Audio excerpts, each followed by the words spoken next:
Pomaže Bog. Uz najveće poštovanje, Miroljub nas je razočarao njegovom mišljenju o imigrantima i smatram da nije adekvatan niti malo svestan kakva je to nama pretnja. A stvarno je pretnja. Možete tu da pričate sali. Pretnja je veoma. Ljudi, dovodite se u red. Ako možemo da ih prosledimo, da idu dalje. Izvolite. Ako pogledaš koliko u Srbiji ima narkomana, pijanih vozača, seksualnih manijaka,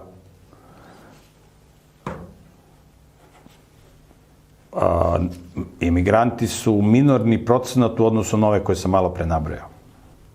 Ti možda nisi, prijatelju, razumeo šta sam ja govorio vezano za imigrante. Ja ne mogu da utičem šta će da bude sa imigrantima u demokratskoj državi, jer se ja tu ništa ne pitam. Ja govorim o teokratiji. Da se ja nešto pitam, ja bi otvorio granice za sve ljude ovoga sveta i rekao, izvolite, dođite. Ali, ovo su zakoni u Srbiji. Znači, kad dolaziš u Srbiju, treba da znaš da postoji ovde zakon. A taj zakon je dat preko Mojsija u Bibliji. Pa da vidimo koji bi problematičan lik došao u Srbiju.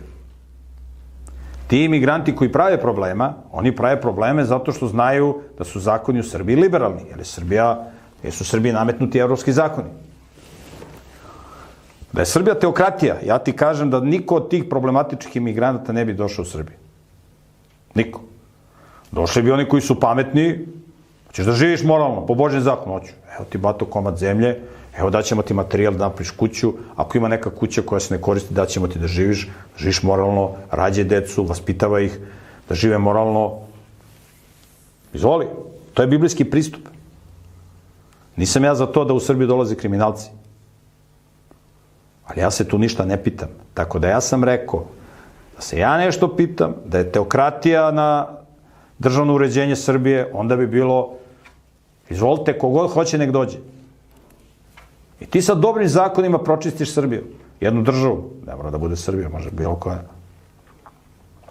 Ako se obnovi teokratija u Hrvatskoj, pa me Bog pozove da u Hrvatskoj bude teokratija, da ja tamo... Znači, možda bude u Hrvatskoj teokratija. Možda se u Hrvatskoj skupi kritična masa, ta mala, da se tamo obnovi teokratija, a ne u Srbiji. Možda. U Hrvatskoj ima puno pametnih ljudi. Sve je moguće. Sve je moguće. Tako da, ja, prijatelju, pričam hipotetički kad je bila teokratija. A u demokratiji, da će dolazi imigranti ili neće, ja tu ništa ne mogu. Da će se uvodi policijski čas ili neće, ja na to ne mogu da utičem. Da će se prodaje droga na ulici ili neće, ja na to ne mogu da utičem. Da će bude reality, da će budu utakmice, da će budu kockarnice. Znači, demokratija je luda kuća, prijatelju. I ti u demokratiji najviše što možeš da uradiš, to je da odeš u prirodni ambijent i da se skloniš od demokratskog ludila. Ja da se ja bavim kolike će da budu kvote u kockarnici. U sportskoj kladionici Real Sociedad Valencia. Šta me briga kakve će da budu kvote? Kolike će da budu kvote za ulaz imigranata u Srbiji? Kako ja na to mogu da utičem?